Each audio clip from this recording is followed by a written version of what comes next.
Very good, thank you.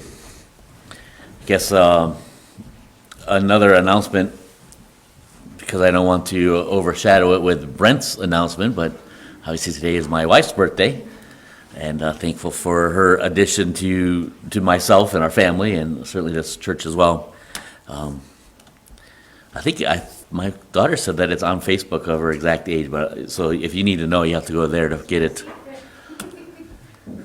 But I'll just say this, there may be something, what we're doing with Brent, may be very soon on the horizon, as I guess is all I'll say for there. Yeah, that's all. It was just a warm-up. Just a warm-up. The problem with that is I can't say too much, because then I follow shortly thereafter. And we don't want too many dress rehearsals for this. What was that? That's right. That's right.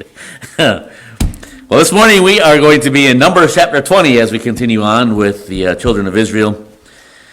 And as far as again, what are you thinking series for this year, we're going to look at the essence of at times the frustrated thinking. And I would have to say we probably all have been there, where we're just frustrated, where things just aren't going well. They're not falling into place like we wanted them to, whatever the scenario might be, and we find ourselves just frustrated, just maybe discouraged is a different word, but we seem to be at our mind's end as far as what to do and how to accomplish it. And I would dare say that while this passage is very familiar, one of the probably more familiar passages, in fact I could say this, one of the only passages, ironically, of their 40 years of wandering. But I think it's important for us to look at it for the application of us today, now. And because we all find ourselves in times of frustration, whatever it might be. But before we dive into that thought, let's begin with the word of prayer. Lord, we thank you again for your word. I pray that our time together would bring honor and glory to you. Allow me to decrease, that you alone would increase here this morning. I just pray that the message would be clear. Certainly that I'd be able to live it out, but as well each one of us, that we would grasp the truths, grasp the lesson for us, and perhaps even change the direction of our feet. And we give you the glory as we look to your word now. In Jesus' name, amen. Story is told of a son of an unnamed and yet famous composer. Sometimes when they're unnamed, I begin to doubt the validity of said illustration. But I can say this, having lived with a musician, I know that this is very true regardless of who it applies to. So even if it is not truly an accurate tale of an actual composer, I can guarantee you this can and has undoubtedly happened. Not to give any hints for my children, though. It's said that this particular composer had a particularly rebellious child, and that might narrow down that list of composers. I don't know that all of them were married, and I'm not sure that all of them had children, but this one had a particularly rebellious son, and the son would come home at night, late at night, well beyond his expected or instructed time frame, and instead of sneaking off to his bedroom in the still of the night, he would go first to his father's piano, and slowly but as loudly as he could, he would play a scale, one note after the next, until he got to that last note, which he would leave unplayed. And then he'd go off into his bedroom, and the father, having been awakened by the sound of his piano in the other room, would hear that his son was once again home, but then he'd hear the scale being played out ever so slowly, and then missing that last note. And he'd lay there in bed with great frustration. He'd lay there toss and turn in his mind. He'd try to relax and go back to sleep, but in great consternation, he would eventually get out of bed and make his way to his piano and play that last remaining note so that he could return to his bed and fall back asleep. We probably all, and that's a humorous way, but we probably all had similar situations where things just weren't going the way that we hoped in that regard.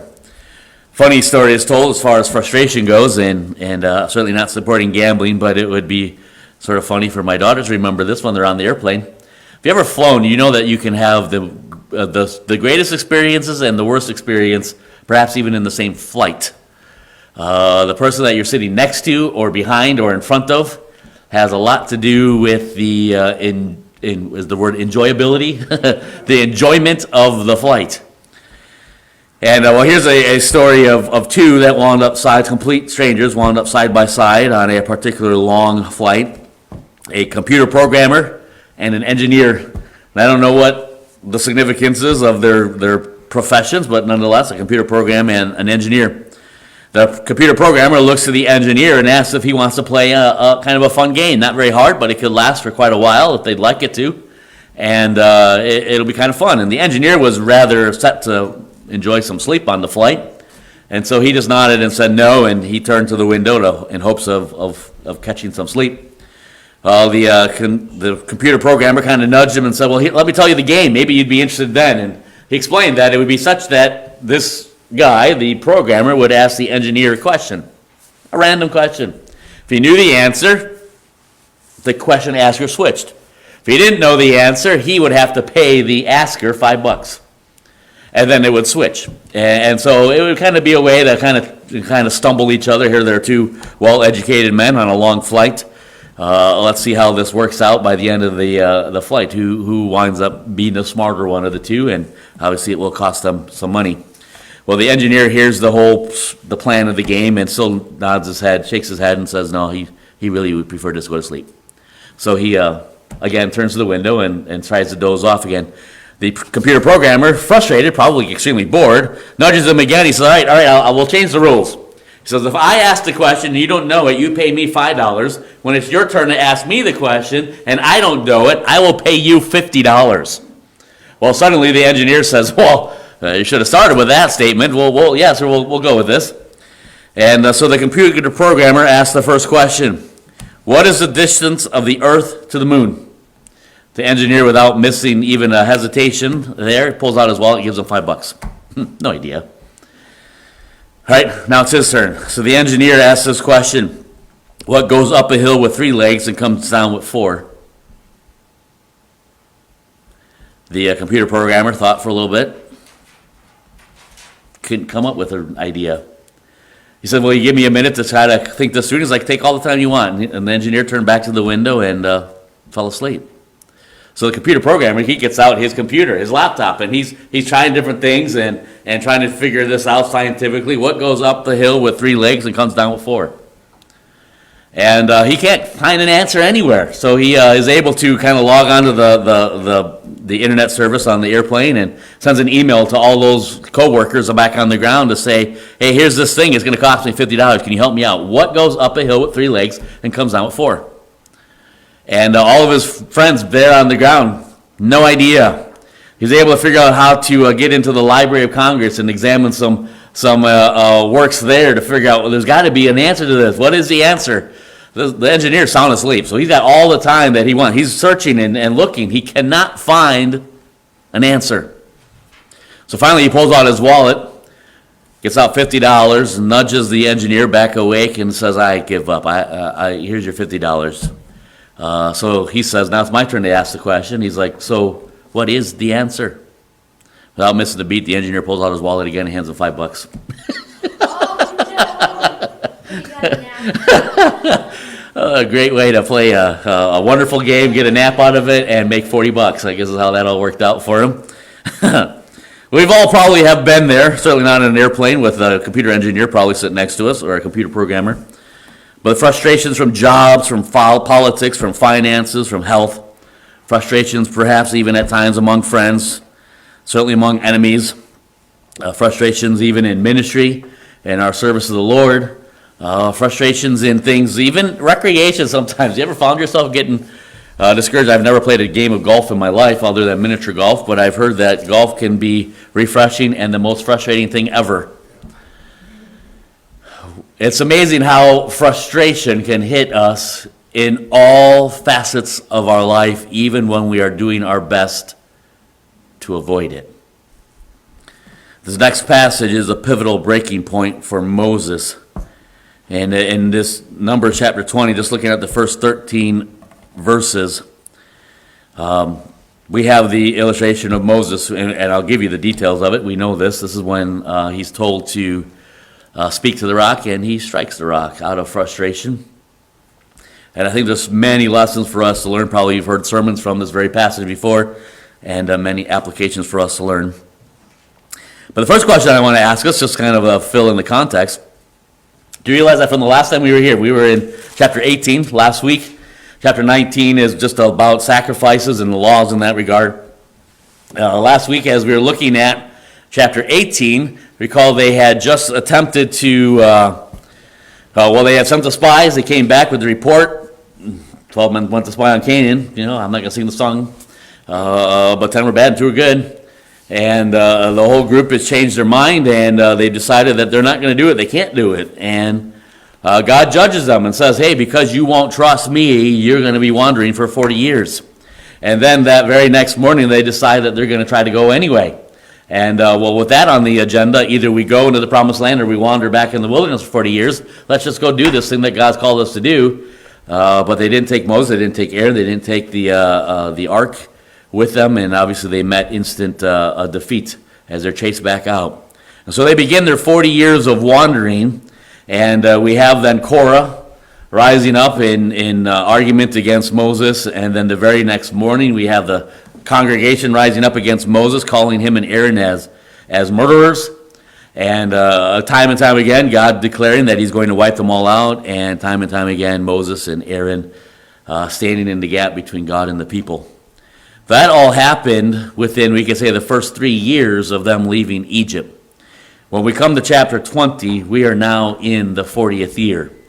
There is nothing really recorded of their wanderings other than the fact that they wandered. The best description that we have is in Numbers chapter 33, gives kind of a summary of their wanderings, and it literally goes, every verse is something along these lines. And they departed from, and it gives a place, and then they camped in, and it gives another place. And verse after verse after verse there in Numbers 33 gives they arrived here, then they left, and they arrived here, and then they left, and they arrived here, and then they left. But in verse 38 of Numbers 33, it says, and Aaron the priest went up into the Mount Hor at the commandment of the Lord, and died there in the 40th year after the children of Israel were come out of the land of Egypt, in the first day of the 5th month. So that's the death of Aaron, foretold, and not foretold, it's declared, it's narrated in Numbers 33-38. Aaron dies in the 40th year, first day, 5th month. Chapter 20, we come to verse 26, and we have the recording of Aaron's death. So Aaron dies here in Numbers chapter 20, which we know is in the 40th year. In verse 1 it says, then came the children of Israel, even the whole congregation in the desert of Sin, in the first month. And so the first month, seemingly 40th year, literally 4 months before Aaron dies, this event happens. And so I think this all puts it in context, what is taking place here. They are at the end of their travels. They have made their way as they've wandered all through the wilderness. They're now making their way back to the borders of the promised land to try this one more time. And it's in that time frame, after about 37 years of unreported wanderings. Who knows what has happened? I've got to speculate that what was happening before, all the complaining and the belly aching and the bitterness and griping probably continued for all those years, but one by one, as was the plan of God, adult after adult has died off in those 40 years. And so we've come here to Numbers chapter 20, finishing out basically we could say a purge of sorts of all those who refuse to obey God and trust God. And we stand here 40 years later to see Moses in one of his not so splendid moments. Let me continue reading verse 1. Then came the children of Israel, even the whole congregation, into the desert of Zin in the first month. And the people abode in Kadesh, and Miriam died there and was buried there. I guess I didn't put the first point up here yet.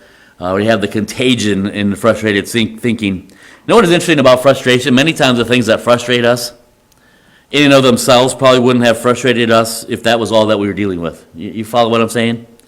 The things that get us in life on our day-to-day routines, in and of themselves, probably aren't really that big of a deal if that's all we had to deal with in that moment. But a lot of times there's things that have snowballed and maybe things that we're holding on to for maybe days, weeks, months, years even, and we just begin to snowball, and those smaller things begin to add up to bigger things, and it begins to show itself in our frustration level. I'm not saying that we have any reason to, in our own lives, to point to other things and say, well, this is the reason. Nor can I look at verse 1 and point to Moses and saying, well, goodness, this guy lost his sister just not that long ago. Surely this is a low point of his life. Now, we know as well he's about to lose Aaron as well in the next 4 months. And then about a month or two later, even his own life. But what we have in verse 1 is we have while it's just a narration of what happened, it has to have been a pretty difficult hit for Moses. It is speculated, although not confirmed, at least not biblically, that Miriam would be the sister that was appointed by Pharaoh to basically help raise him when Moses was hid in the water there in the little basket. And so Miriam literally is the sister that raised them, we could say, if that connection is truly made. But certainly we know in all these wilderness wanderings, remember, she was the one that after they crossed the sea, she's the one that held the little praise service and broke out the timbrel and started dancing and praising the Lord for all that he had done. And Miriam has been there right alongside Moses up to this point, until this point. But verse 2. And there was no water for the congregation, and they gathered themselves together against Moses and against Aaron, and the people chode with Moses, and spake, saying, What would God that we had died when our brethren died before the Lord? And why have ye brought up the congregation of the Lord into this wilderness, that we and our cattle should die there? And wherefore have we made us to come up out of Egypt, to bring us into this evil place? There is no place of seed, or of figs, or of vines, or of pomegranates, neither is there any water to drink. Now, several interesting points that I want to point out. The congregation has gathered themselves numerous times up to this point. The exact word that is used there in verse 2, that they've gathered themselves, is found, I believe, 4 other places in the Old Testament as far as the journey up to this point. And what I find fascinating is every time that the people have gathered, I don't know if we're not building a Bible doctrine here on this thing, but what am I trying to say? Just presenting the facts, we'll say it that way. Up to this point, 4 times the people have gathered themselves together, and all 4 times it was met with judgment. The first time that we have them gathering themselves together was in Exodus chapter 32, when Moses has taken too long up on the mountain. And they gathered themselves together and directed Aaron to build them something to worship. In Numbers chapter 16, verse 3, says, And they gathered themselves together against Moses and against Aaron, and said unto them, You take too much upon you, seeing all the congregation are holy, every one of them, and the Lord is among you. Here in Numbers 16, we have the uprising, the beginning of the uprising of Korah. Again, they gathered themselves together in argument or in opposition to Moses and Aaron. Same chapter, verse 19. And Korah then gathers all the congregation against them under the door of the tabernacle of the congregation.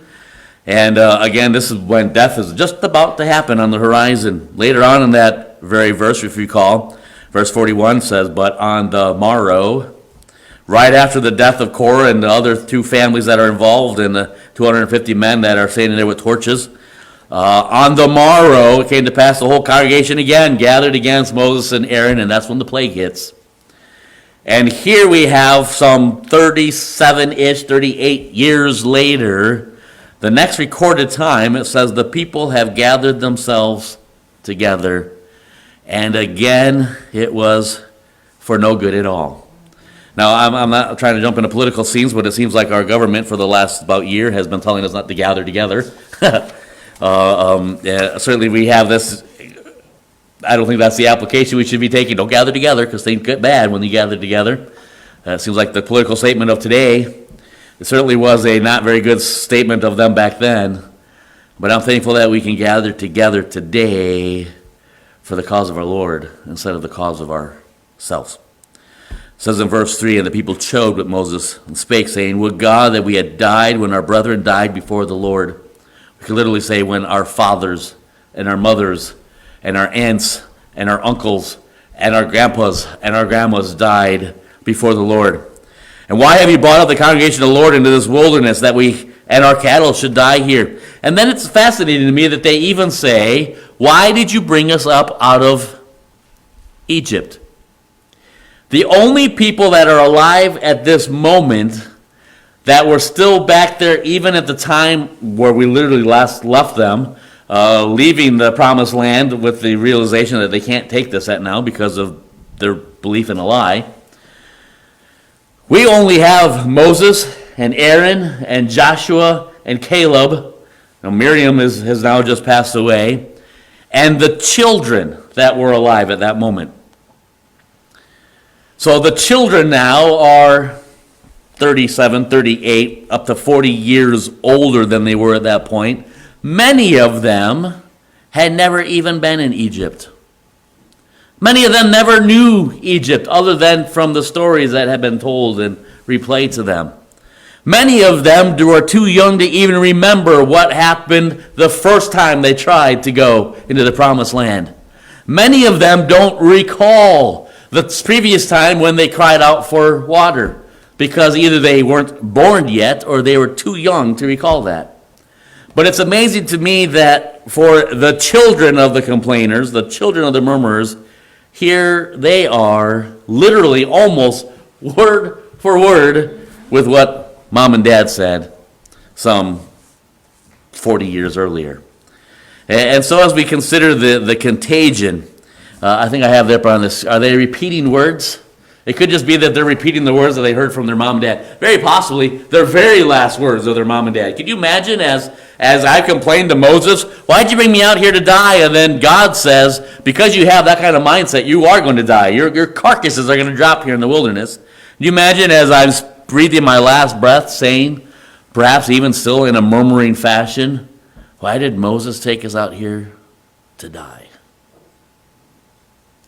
So it's very likely that one of the last words that they've heard from their parents are literally being repeated right now. Are they just repeating words, or it is very likely that they are exhibiting a heart? They're exhibiting where their heart is. And as I consider this, as we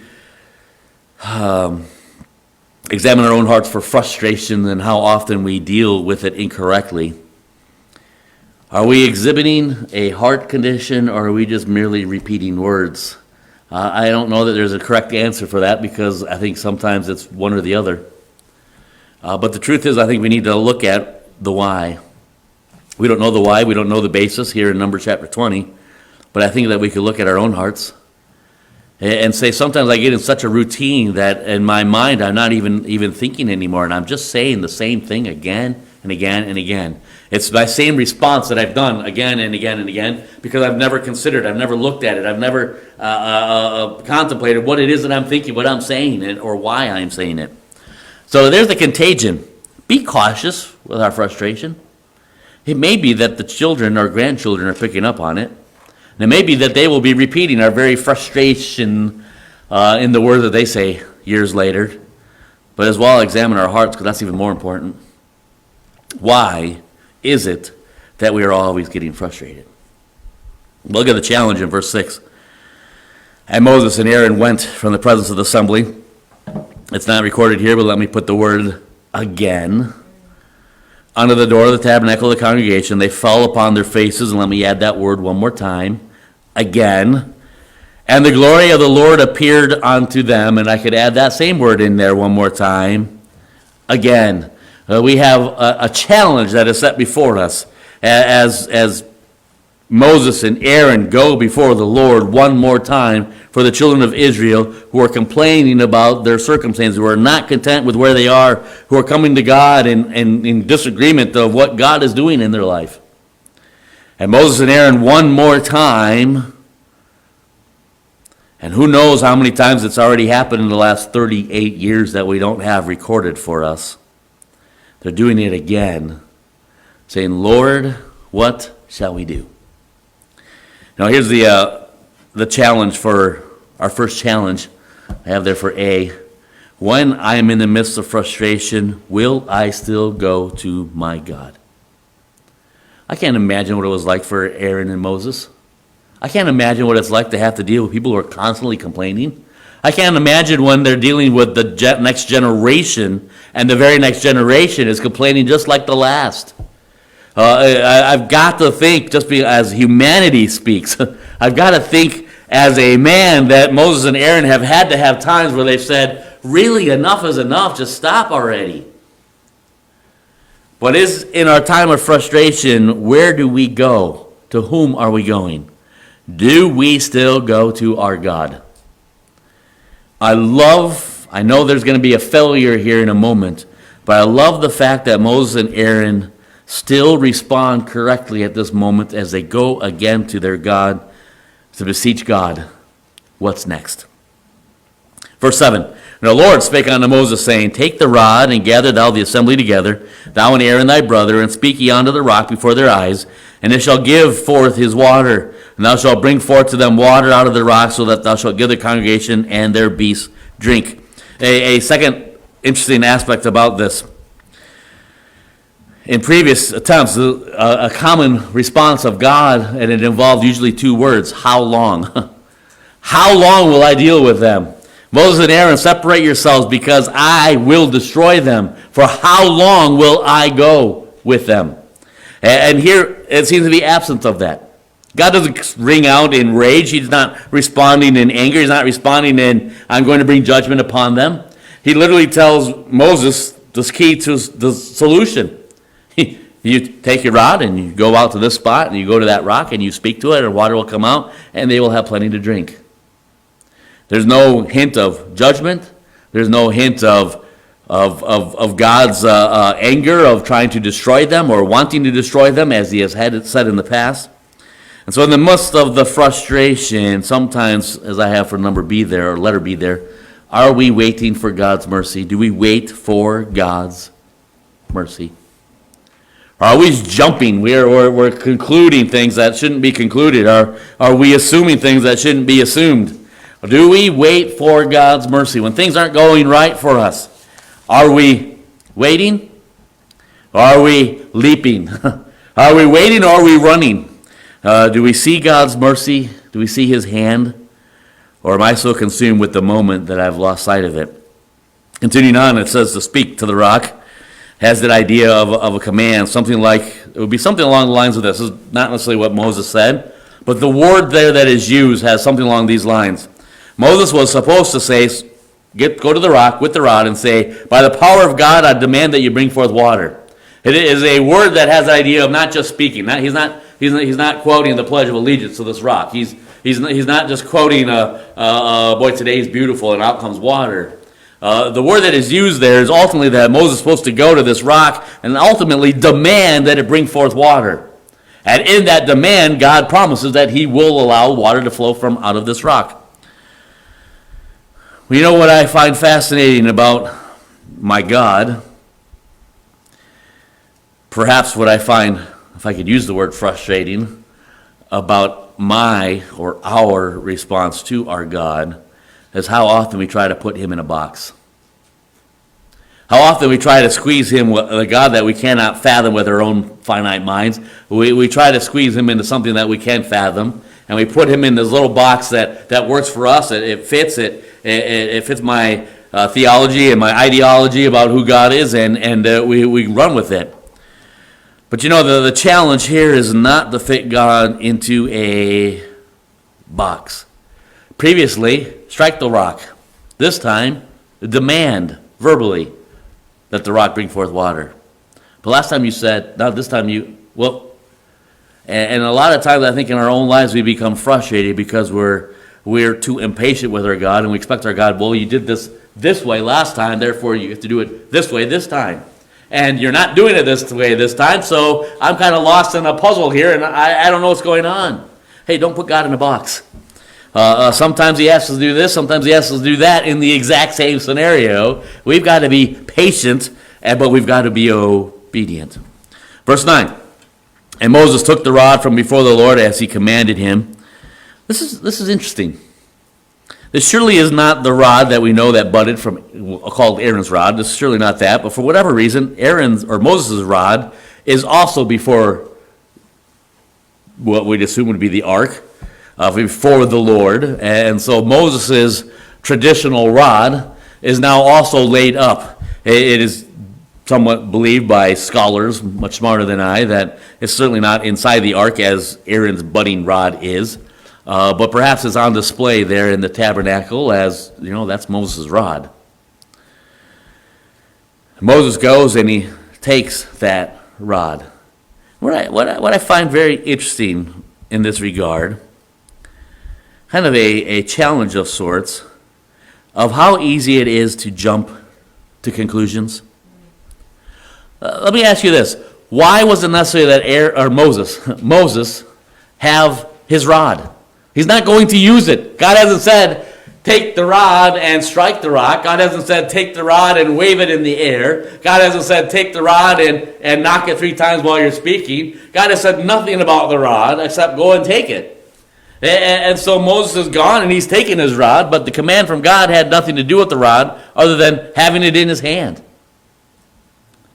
And I think there's a lot of times that we can jump to conclusions. Well, God has had me use this rod in certain ways before, and so therefore the fact that he's had me bring it again, perhaps in Moses' justification, we don't know this, I'm just saying as humanity because we still do this today.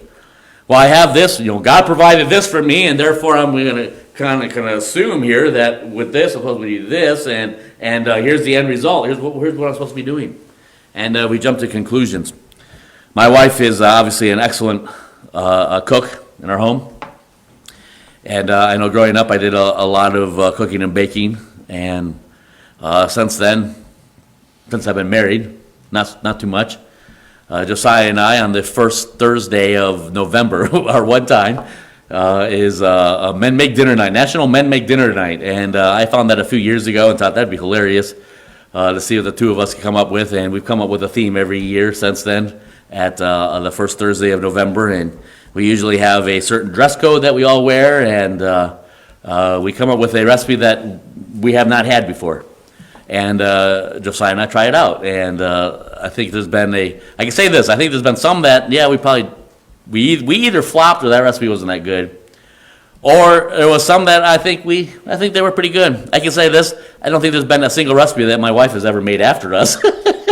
I don't think anything that we made on that November has ever been repeated once. I don't know what that says. But I'm not going to jump to conclusions. There's something interesting about a recipe.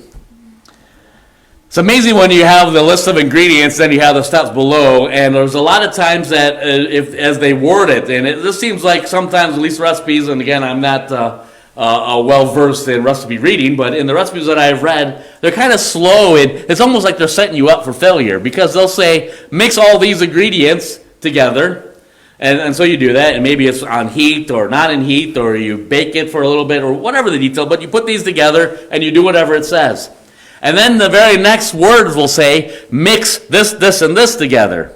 And so, it's easy to interpret then, well, now I've got this thing, now I'm going to start adding more, but you have to read the rest of that statement to say separately, and that will make a huge difference in the outcome overall. And I can't tell you how many times that it would make a huge difference in a recipe if you just jump to a conclusion. Read it, follow it, and it'll work out. Read it halfway and make an assumption, probably won't work out. Now, back to Josiah and I, we have a lot of fun. We kick all the girls out of the kitchen, and we make dinner, and we even do the dishes. And one year we put on ball caps, and we took water and flour. We put water here underneath, and we put flour, so we look like baseball players with flour inside of black was white. And we made a whole meal looking like baseball players with flour under our eyes. And so we had more fun in the process. And then we kind of gulp our way through the meal perhaps at times.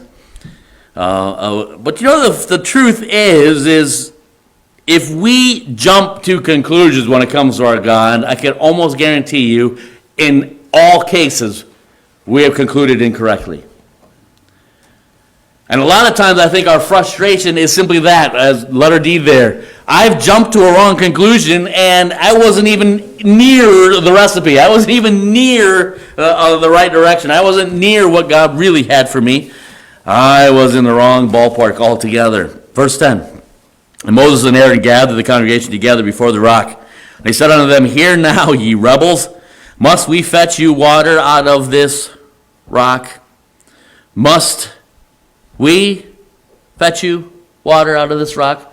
You know, the only thing that perhaps is ultimately wrong with this verse, were they not indeed rebels? God had already called them rebels in the past for their murmuring. For Moses to call them rebels, I don't think was out of, what am I trying to say, contrary to the past. Their very murmuring proved that they were rebels. Hear us now, ye rebels, must we fetch water out of this rock? Ultimately, I think the only thing that Moses did wrong at this point, in my judgment anyway, is his word of we. And know when things become frustrated in our lives, it's so often that we get in the way.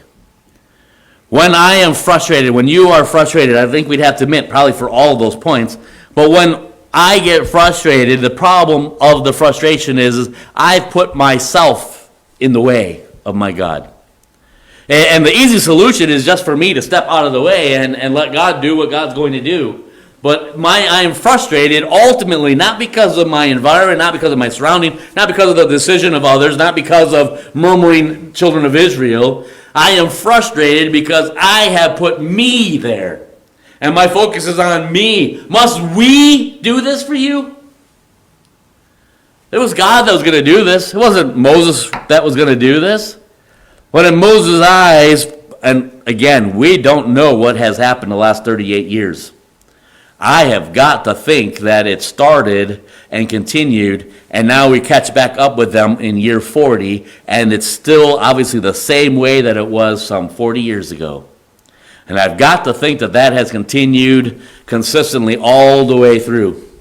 And so I can't tell you what it would be like for an elderly Moses to continually be dealing with the murmuring and the rebellion and the griping of an entire nation of people, always coming to Moses and Aaron with their gripes and their complaints against their God.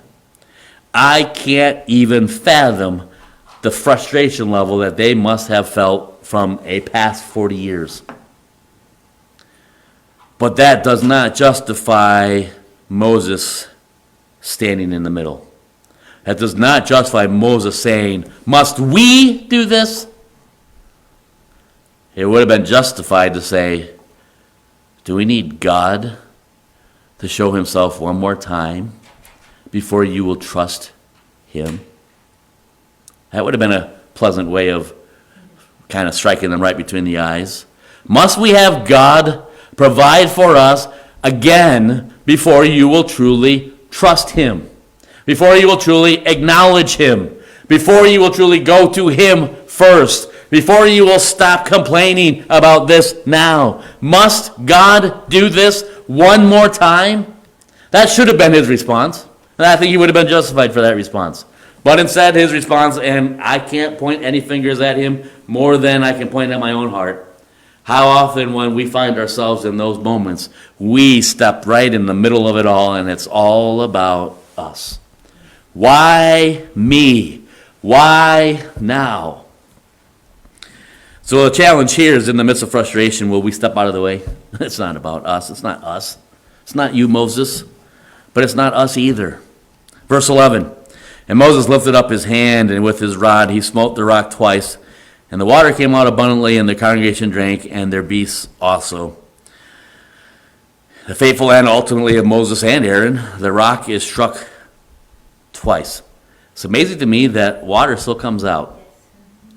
It's amazing to me that God still fulfilled his promise, even though Moses didn't fulfill his. But as we acknowledge that, do we not still stand in awe of our God who still does the same today? He still fulfills his promises even when we fail on our end. I'm in awe of that. But we have to be reminded in the midst of frustration, the end does not justify the means. Well, it all worked out, you guys, you filthy rebels. You got your water that you wanted. It's all good. We're fine to go here, and on we go. No, that's not how it all works out. Judgment now falls upon Moses because the end doesn't justify the means. The fact that God was faithful doesn't remove the fact that we were unfaithful. The fact that God still continued to do what God promised to do doesn't remove the fact that Moses refused to do what Moses was supposed to do.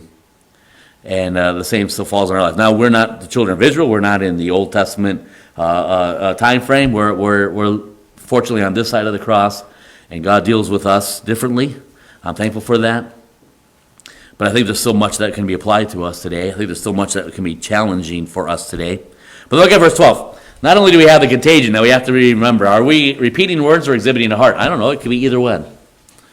Not only do we have the challenge, it truly is a challenge. Will I still go to the Lord? Will I wait for his mercy? Will I avoid putting God in a box? Will I not jump to wrong conclusions? Will I step out of the way? And will I not justify the end by the means? Because it worked out well, it doesn't matter how we got there, it just concluded well, so all is well. No, was I faithful in the process? Did I follow God in obedience to the end?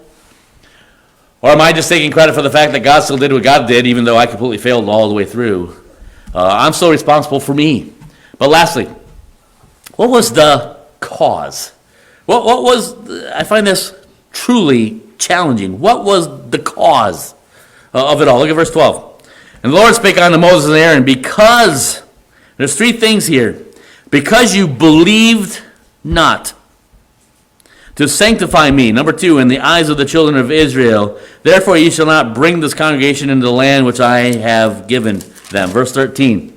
This is the water of Meribah, because the children of Israel strove with the Lord, and he was sanctified in them. There's 3 results here that I think are good for us to remind ourselves of. Number 1, what was the cause? Why were they punished? Why was Moses and Aaron not allowed now to go into the promised land? If you keep in mind the time frame, this isn't during the 40 years of wandering. This is at the end of the 40 years of wandering. This wasn't at the beginning or in the middle. This was at the end. This is months before Moses would die, and immediately after Moses' death, they go into the promised land. They are months away from finally getting back to where they should have been 40 years earlier. And so Moses isn't punished and then had to wander himself for 40 years in his punishment. Moses has faithfully followed through with God for 40 years of wandering as he's dealt with rebellious children of Israel for those 40 years. And here at the conclusion of it all, Moses strikes when he should have spoke. And at the conclusion of 40 years of dealing with, to use the word, rebels, he is punished from going into a land that he said 40 years ago we could do. Why? Number 1, because they did not believe God. Moses did not believe God. Do you think for any moment Moses did not believe that water would come out of that rock?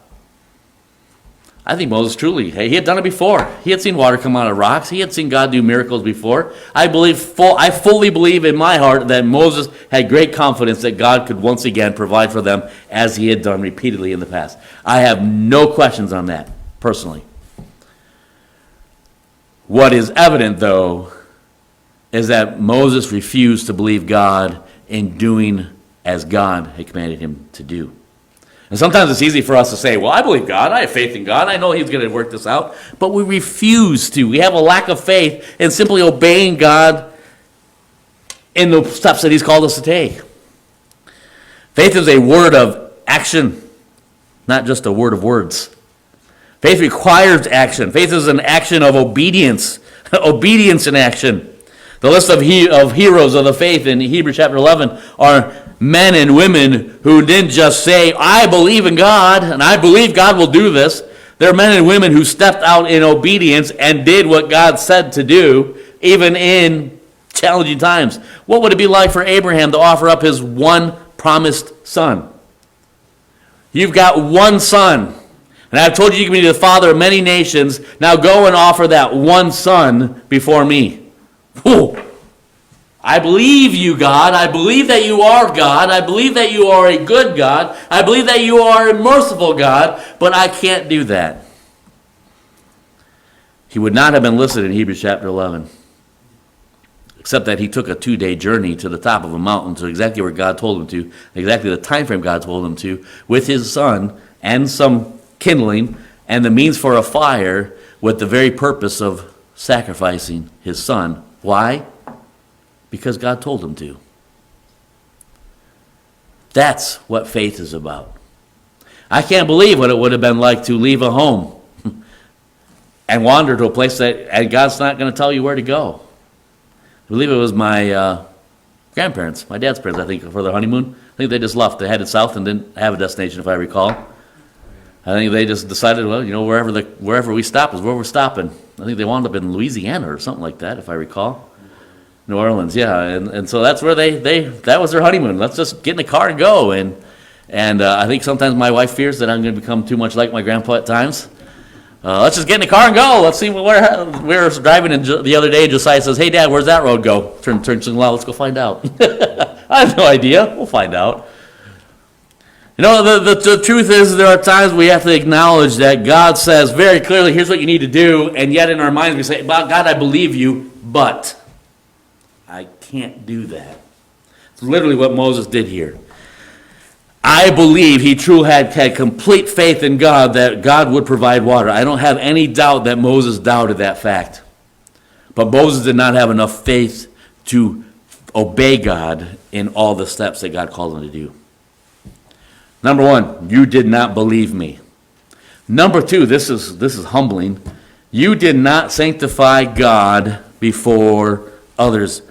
How many opportunities do we miss to set God apart before the eyes of others?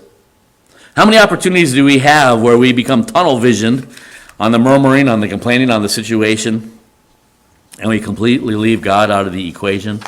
We completely leave God out of the solution?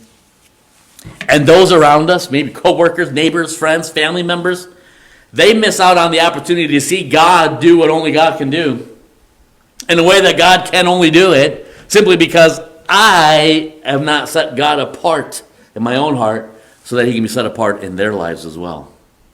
Take the example, and I've used this before, but again, was it Paul and Silas, I think, on this trip? In Philippi, singing in prison at midnight? I've used that illustration many times. That's hard to do. That's very hard to do. Things are not going well. I'm in a dungeon. It stinks. There's murderers and thieves surrounding me, and all I have done is done what God has. I have done what God. I did what I've done. I've accomplished what God called me to do. After the fire here at the church, and they had the news. The fire chief was speaking about me. He done what he was supposed to do. I've done what I was supposed to do. That's what I've done. Well, that's what they done as well. That's what they did as well. And there's at times that we have to be reminding ourselves that, hey, they didn't sanctify God before others. Do I live such a life that as I'm going through even the frustrations of life, that in my mind I have the constant reality of others' view of God may only be through my life? That's a humbling reality. The view that others have of who God is may only be seen, because they're not reading their Bible. They don't maybe even have a Bible. But the view that others have of God is only seen through me. Think on that next time you're frustrated about life. That neighbor only knows about God through what they see God through me. What is their view of God? What did Moses do? He failed to sanctify God before others. 1 Peter 3:15, directed towards the persecuted church, says, but sanctify, same words, except that's in the Greek instead of the Hebrew, sanctify the Lord God in your hearts, and be ready always to give an answer to every man that asks you a reason of the hope that is in you with meekness and fear.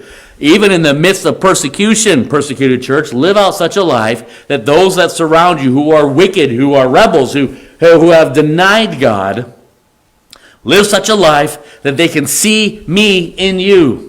That they know why it is that you do what you do. That they might know that it is because you have set me apart in your heart, in your life. That you have sanctified God before you, so that it might have an impact on them.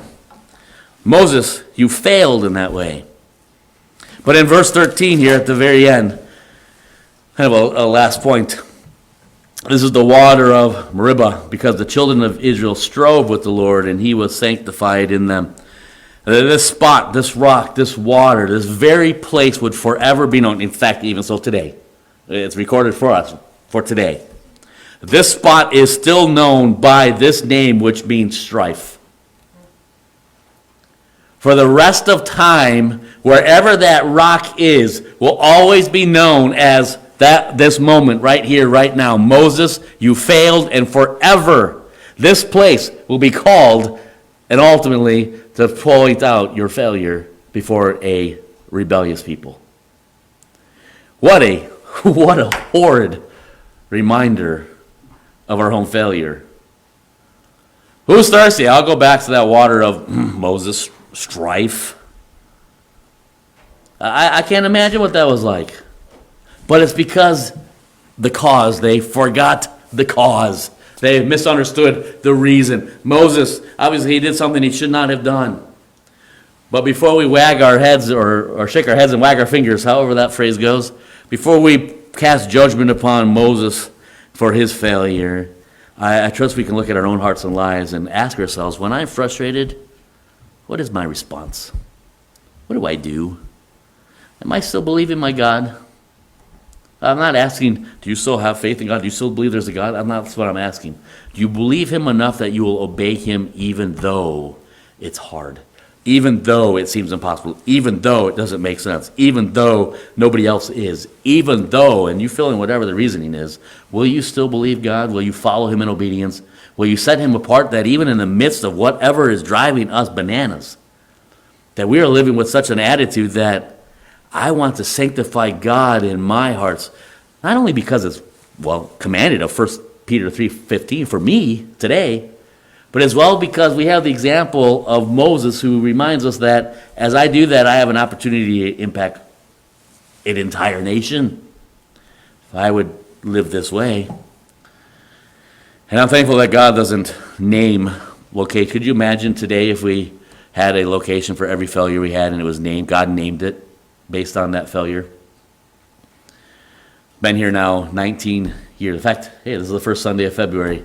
19 years ago today, whenever, I think it was actually the 3rd, that year, was our first time we ever were here in Toulon. Had never heard of Toulon before today, and here we are, 19 years later. But 19, where was I going with that? Naming places. Oh, as I've been then on the fire department for those 19 years, and the ambulance for many of those years, it's funny, not funny, I shouldn't say funny, it's humbling as I drive around and I can recall, I had a medical call and it wound up with a fatality in that house, and there was an accident, and this happened here, and I remember this place and I remember that place. It's sometimes annoying almost to drive around and just driving past a home you recall that exact moment.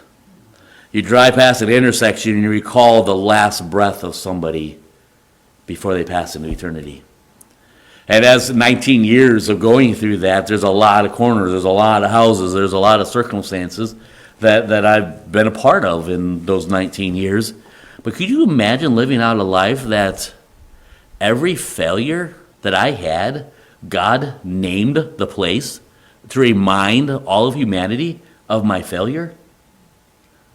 That's humbling. I'm thankful that our God is a merciful God and doesn't do that today.